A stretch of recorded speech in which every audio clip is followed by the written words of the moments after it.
নারায়ণগঞ্জের সড়কে মৃত্যুর মিছিল থামছে না। নিরাপদ সড়কের দাবিতে আন্দোলন, সরকারি কমিটি গঠন আর অগণিত প্রতিশ্রুতি কোনো কিছুই এই বিপর্যয়কে রুখতে পারেনি। গত ৩ বছরে নারায়ণগঞ্জ জেলায় সড়ক দুর্ঘটনায় প্রাণ হারিয়েছেন ৪০৯ জন। তবে বিশ্লেষকরা বলছেন এই পরিসংখ্যান প্রকৃত সংখ্যার চেয়ে কম। গোলাম রাব্বির ছবি ও হাবিবুর রহমানের তথ্যে প্রতিবেদন।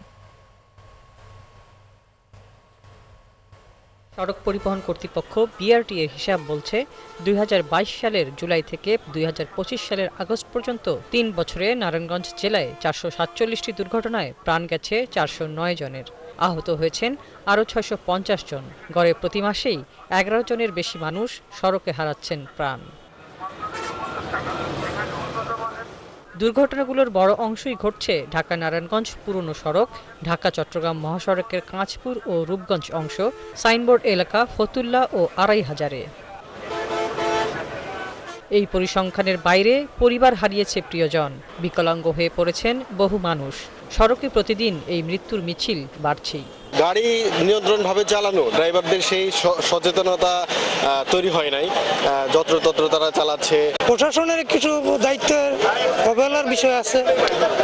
তাছাড়া আমাদের নিজেদের মধ্যে যারা মোটামুটি যানবাহন চলাচল করে তাদেরও দায়িত্ব একটু অবহেলার বিষয় আছে। এই যে আমরা যারা ব্যাটারি চালিত রিক্সা চালাই বা চালাই সবকিছুই আইন অমান্য করে করি, কিন্তু সাইড যে রাস্তা আছে, রাস্তার মধ্যে যে হাজারো গাড়ি দাঁড়ায় থাকে, এটা কি সরকারের চোখে পড়ে না? বিআরটি এর বিশ্লেষণ বলছে বেপরোয়া গতি, যাত্রী ওভারলোড, চালকের ক্লান্তি, মেয়াদোত্তীর্ণ ও ফিটনেসবিহীন গাড়ি, রাস্তার দুরবস্থা আর আইন অমান্যতেই অহরহ ঘটছে দুর্ঘটনা। উল্টো পথে অটোরিকশা সহ যানবাহন চলাচল দুর্ঘটনার বড় কারণ। আমরা একটু হাত উঁচু করে দৌড় দিয়ে রাস্তা পার হই, এটাও আমাদের দোষ আছে। একটা গাড়ি ব্রেক করলে সাথে সাথে জায়গায় ব্রেক হবে না, তাকেও সুযোগ দিতে হবে গাড়িটা দাঁড়ানোর, সেটুকু দূরত্ব থাকতে হবে। সব মিলিয়ে মোটামুটি দুর্ঘটনা না ঘটুক আমরা সবাই চাই, কিন্তু তারপরে ঘটে যায়। আইনের কঠোর প্রয়োগ, গণসচেতনতা সৃষ্টি এবং সমন্বিত উদ্যোগের ওপর জোর দিচ্ছেন জেলার সামাজিক ও সাংস্কৃতিক ব্যক্তিত্বরা। যারা ফিটনেসবিহীন গাড়ি চালায় তারা যাবে কোথায়?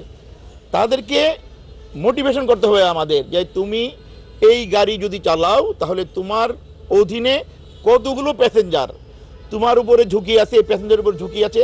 এই ঝুঁকি থেকে মুক্ত রাখার জন্য অবশ্যই আমাদের কাজ করতে হবে এবং প্রশাসন এই ব্যাপারে শতভাগ সহযোগিতা করতে হবে। সরকারের সংশ্লিষ্ট সব দপ্তরের সদিচ্ছা সড়কে মৃত্যুর মিছিলকে নিয়ন্ত্রণ করতে পারবে বলে মনে করছেন